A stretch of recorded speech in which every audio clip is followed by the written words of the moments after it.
So hi family, welcome back to Doing Life with Pastor Donovan and Pastor Chantal. And so today I'm sitting with Pastor Ashne. I think we know each other for about 13, if not longer. Yes. And she always been a woman of faith. And so Pastor Ashley is a COVID survivor. And we all lost people during that difficult time, but they will stay in our hearts, right? Yes. And so welcome to Doing Life, Pastor Ash. Thank you so much. Yeah. And so before we start, tell the viewers, who is Ashne? Well, I am firstly a wife to one husband.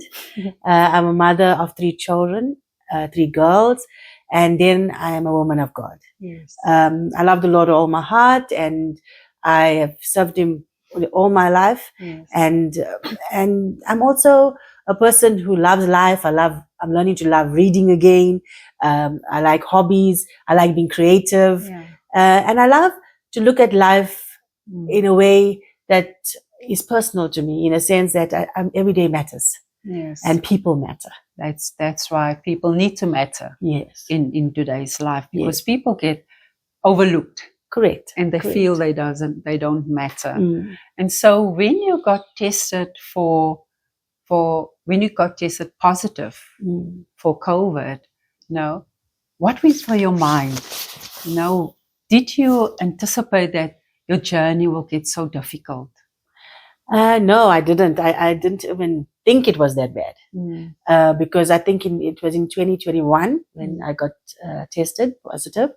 And, at that time it was all new to all of us. Yeah, for everybody. Yeah. And even I remember the president when we were in quarantine and, often things that he said, it's just like a flu. Yes. And you just have to be isolated. Yeah. And just look after yourself. Yeah. Take lots of oranges and Yes. things like that.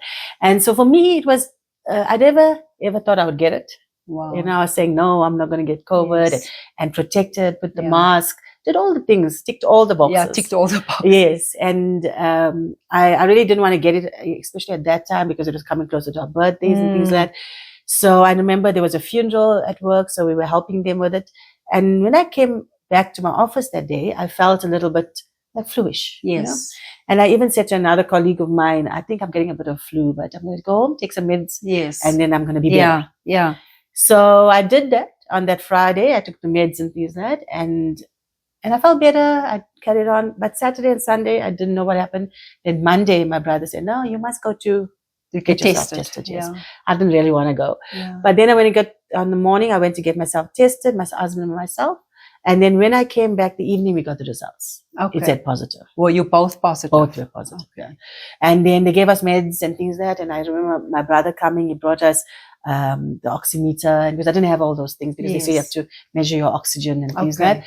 And he's in some of the medical field. He's my sister-in-law, so she said all those things. Yes, in place. So I thought, okay, it's just another procedure. They told me what must do: sit in the sun, have your oranges, your meds, and rest. So at that stage, it was just flu-like symptoms. Flu-like symptoms. Okay. Yes. So the next day, I got up. Yeah. I went and sat in the sun and the oranges. And then next thing I can remember, I fell from the chair, that I fell forward onto the ground. And I'm not a person who likes grass and dogs next to my face. But I can remember someone telling me, wake up. And I was saying, no, it's so nice. That earth felt so warm on my face. Yes. And that was the start of my journey. Yes. To go. So take us through the journey. What happened next? So the next thing, that's the last thing I remembered at that time. And then the next thing I remember after falling on the floor and someone trying to wake me up is that someone's shaking me, and I open my eye, and I'm in my bedroom.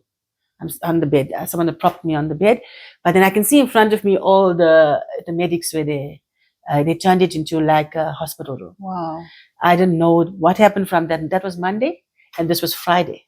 Wow. Yes. So when you woke up the first time, it was the Friday after the Monday. Well, I won't say I woke up the first time. I said the first thing I can remember. Yes. Oh. Because why I say that is when I have a conversation with my family, then they say, no, I was coherent. I went to the bathroom. The next thing they found me was on the floor in my bathroom, where I was not coherent, if I could use that word. Even it was my birthday. Apparently they brought a little cupcake because we were isolated, and they gave it to me. I did blow the candle, and I said, I'll eat it later. I can't remember that. Wow. They said that to me. Yes. So that's why I said on the Friday, the thing I can remember next was they turned it into.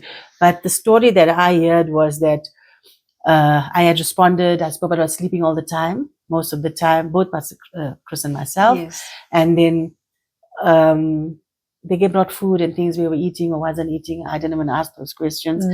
And even when they told me that when I went to the bathroom, I was on the floor, it was like I wasn't in control of my body. And I said, can it be? Because me, I'm like, about that. And then they even showed me like the clothes which are throwaway and things like that was there at that time. Yes. And so when on that Friday, apparently I was not responding. They said they were waking me. I was like not talking properly, like how they explained. So just from my understanding, the viewers understanding that Friday things started to escalate. Yes, according to them. Yes, according to them. I'm sure it did before that, but because we were naive as to what COVID was and what it could be or could be handled, there wasn't a way. But on the Friday when I wasn't responding and speaking, I was speaking, but they were saying they didn't hear what I was saying. And then also I was turning gray. Wow. And my eye was like sunken. And when they put the oximeter on my, to take my oxygen reading, it was like going from 60, 50. So it was going down. So they phoned my sister-in-law, who was a nurse, qualified registered nurse. And when they told her that, which is the first time they told her that, because every time they asked, they said, no, it'll be fine. Yes. Because that's what they thought. Yes. And she said, no, she's dying. Wow. So they said, this is bad. She's dying. And she said she couldn't even get to me quickly because she stays in Madrid. Wow. And I would be dead by the time she got wow. to. So we must call the ambulance. Sure. And so they called the ambulance, and the ambulance apparently took about half an hour to get here, 20 minutes to half an hour. Yes. And that's when they came in, and my husband said that when they took one look at me, then they brought everything in, and wow. the defibrillator, everything. Sure. Because it was going downhill in that sense. And so I only opened my eyes to see this person. I couldn't remember. I smiled or whatever. Next thing I know, I'm being rolled out on a trolley. Yeah, on a trolley to the ambulance. Wow. Yeah. And then they took you to the hospital on that Friday. Yes. So this is now everything that's now the Friday after you got diagnosed, the Saturday. The Monday I got diagnosed. Yes. The Monday I got diagnosed. Yes. The Friday I'm not coherent, I remember. Yeah. And then on top of that, they couldn't find a hospital. They couldn't find a bed. So when they were here, because they knew it was a life and death situation, they couldn't be running around in an ambulance looking for a hospital or being turned away from a hospital because I wouldn't have made it. So they needed to find a hospital while they're here. And they say that, my family say that when they looked for a hospital, Bedford View had one because we stay in Edinburgh. But as soon as they took me to the ambulance, that was gone. Oh, wow. So eventually I ended up in Clinton. It's nowhere there. It's in Alberton. Okay. I didn't even know there was a hospital that existed there. Didn't even know because there was only one bed left there. Yes. And then they took you there and then? So they took me there. All I can remember is I was waiting in a ward downstairs with quite a lot of people, not in the same room, but in a separate room, but there were a few people there on at the same time stretchers that I was and things like that. And all I can remember, I was hungry. I don't know for what reason. I remember they bring me a cheese toast because it was past time, I think, for food and things like that, until they were waiting for a bed upstairs. Yeah. So if I do recall, I think I slept there one night at the bottom, and then they got a bed eventually the next day upstairs. And how long were you in the hospital, Pastor Ash? I was 1 month, 11 days. Wow. In hospital, yeah. And during that time, while you were in the hospital, your family obviously couldn't come visit you, or could they? The strange thing is, because of it being COVID and you had to put the hazmat suit and things like that, though in the ward there was 4 beds, and there was other family members that came, but they put the whole suit when they came. Yeah. But not for once in my mind did I ever think of saying to the doctor, I want to see my family. Wow. I knew my family was there. I knew that they phoned me and things like that. But not once did I say I want to see them. I don't know. I don't know what was happening to my memory at that time, because if I look back, I think that was one regret, that I wanted my family to come. Yes. But at that time, you didn't ask for them. I didn't ask for it. And I'm sure if I did, he would have said yes. Because there was other members, other patients whose families came, and I've seen it. And even when their family came and they're talking, it never crossed my mind why my family is not there. Wow. But then I also knew, I think Pastor Chris had COVID. Yes. And I didn't want to want expose yes, them to yes. it, So yeah. that's where. And so what was your mental health? What was and even your physical state while you were in the hospital? What was that like? So mental health is not a good thing. I think sometimes we we under spiritualize it because we should have the mind of Christ. That's right. And then we think, okay, we're not sick, or we're not, and sometimes we overlook it to the extent of it's something we can get over. But actually, it is a thing you have to deal with to get out of. Yeah. And so for my mental health at that time, I didn't understand much. I didn't even know the severity of my condition. I was just going to ask you that.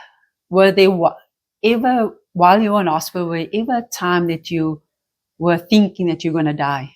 No. Okay. And not once did anyone tell me, not even the doctor told me. After that, when I came out, yes, they did tell me. But during that period, not even the nurse, not even the doctor, no one told me. And for me, because I'm a person of faith, I'm like, okay, this is, I'm just in hospital. And I think when I had my 3 children, that was the only time I was in hospital. And I think it was a good phrase for me. So not like it's a negative. So I'm like, yes, I'm getting food every day. Yeah, I'm resting. But I always thought, why? So I was, as I said, 4 people in the ward. And the bathroom I'm sitting here and the bathroom is not far. Just down. I can see it, the door. And then there's other people with the oxygen tank and they just take it out and they go quickly to the bathroom and come back, or they push their trolley and go. And I was not allowed to move. I couldn't move. I had a catheter. Wow. And so I'm thinking my mind is thinking, I can walk to the toilet because I can walk. You know what I mean? Yes. I'm in the bed, I'm walking, others are walking. Yeah. How can they just move their oxygen and go? And I just put my oxygen, just pull the prongs out and it feels like dying. You could use that, can't breathe. I push it back on. Yeah. And then I'm thinking, okay, no, maybe I didn't know what to think at that time, but I can remember thinking the worst thing I can say being in hospital was that bedpan.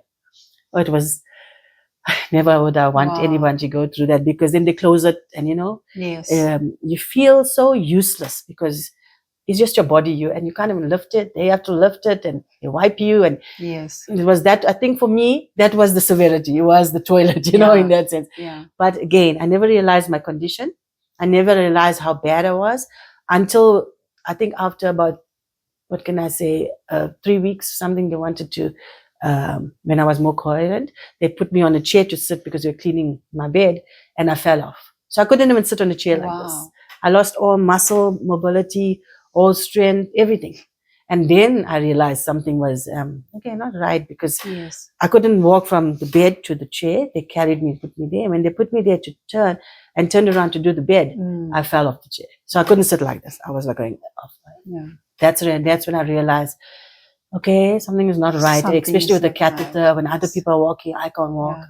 So when I knew my balance wasn't then the way it was. But sitting on the bed, I was like, okay. So every day you were aware of what's going on around you. I must say I miss some days. I will be honest. It's like I missed that Monday diagnosis to Friday. Apparently I was mobile, moving, things like that, but I can't remember it. Even sometimes when my family told me, I remembered certain things, but other times I couldn't. Just like that in the hospital as well.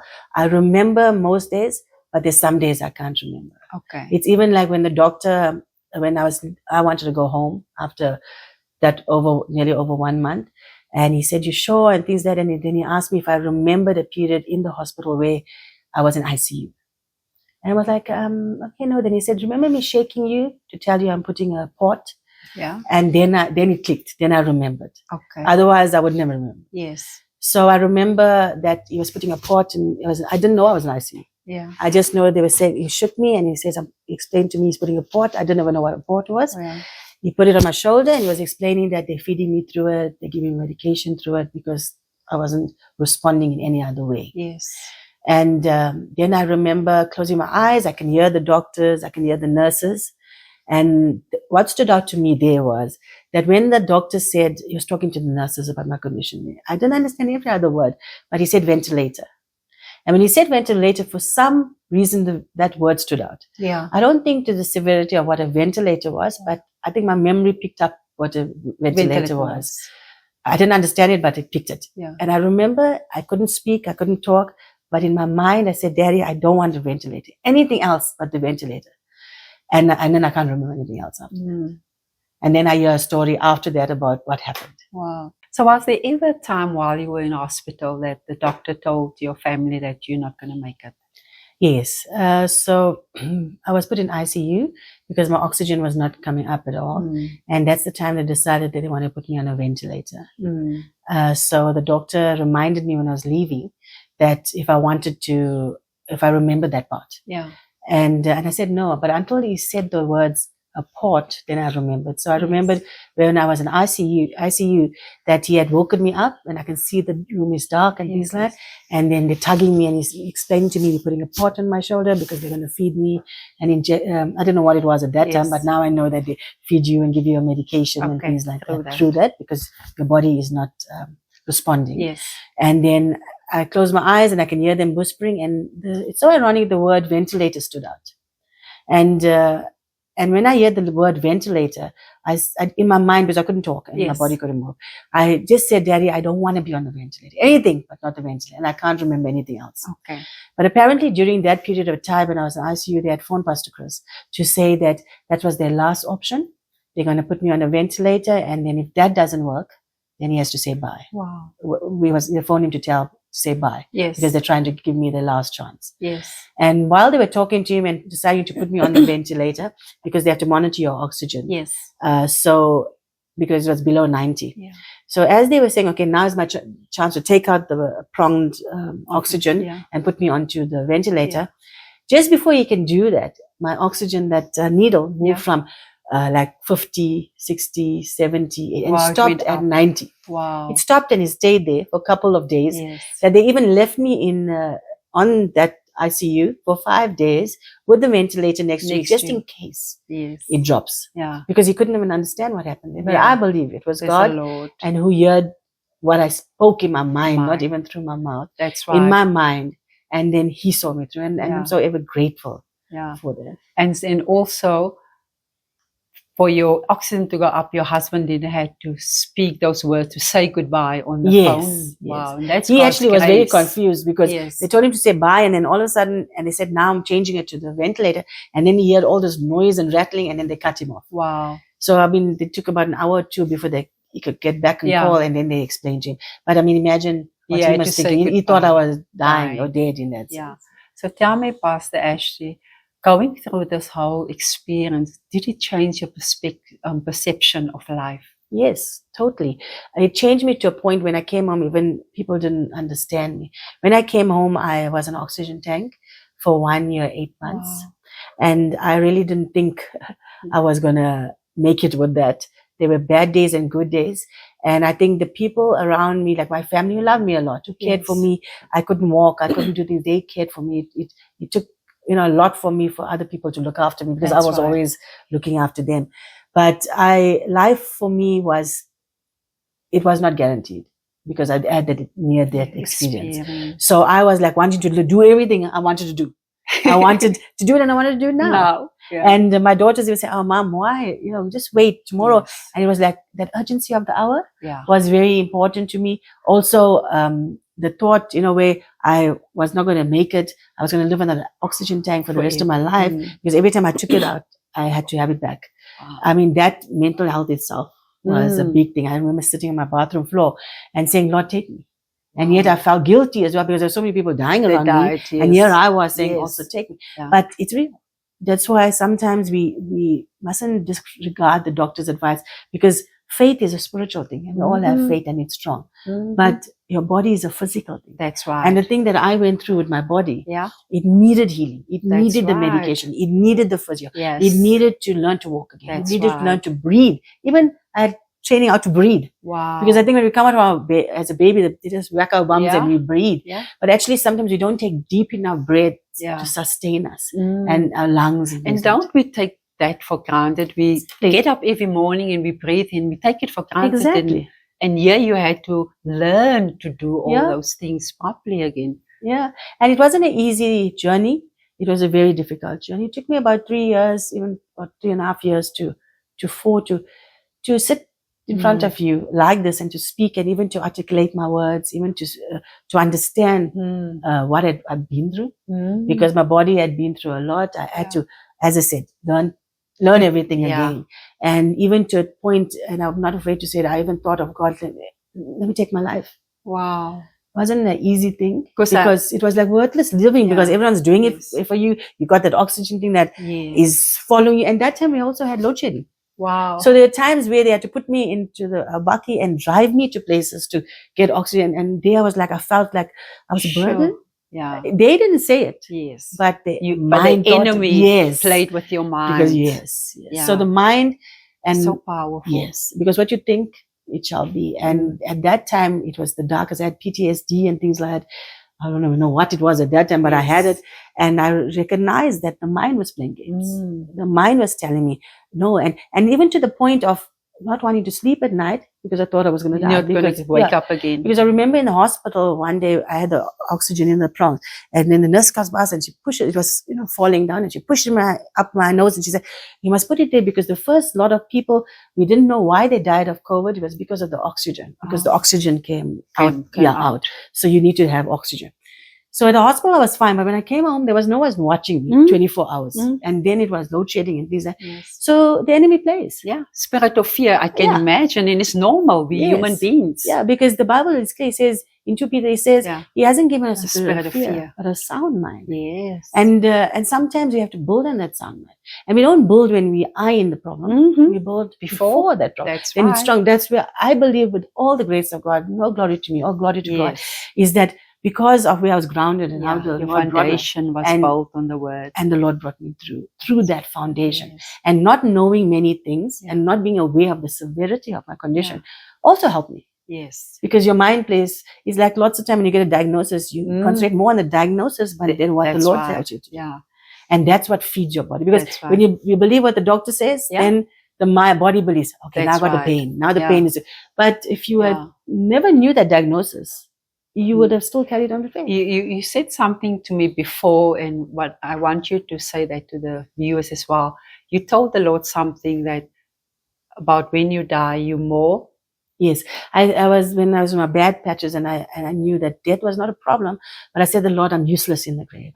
I said, "Lord, I'm useless in the grave. Give me a second chance." That's right. And that's why I feel that if tomorrow the Lord, God forbidding, had to take me back home.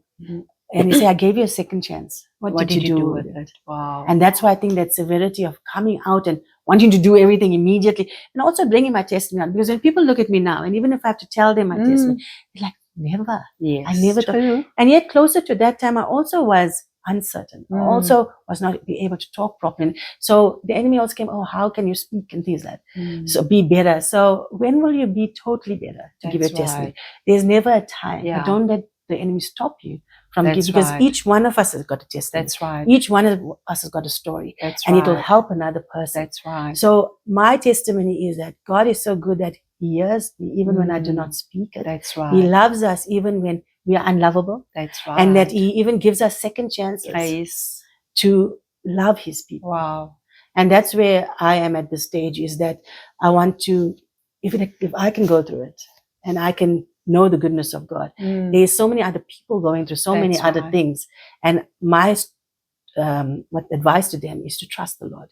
Do not let fear take control. That's right. And also to let let faith override fear. That's right. Then Absolutely. God will take you through what you That's have to right. do. Thank you so much for sharing your testimony with us. And viewers, I believe Pastor Ashne's testimony blessed you today. Just share your testimony with other people that that's going through difficult times in their lives. But what God can do for her, God can do for you. Yes. And so I trust that you were blessed today. So from our home to your home, we love you and we continue praying for you.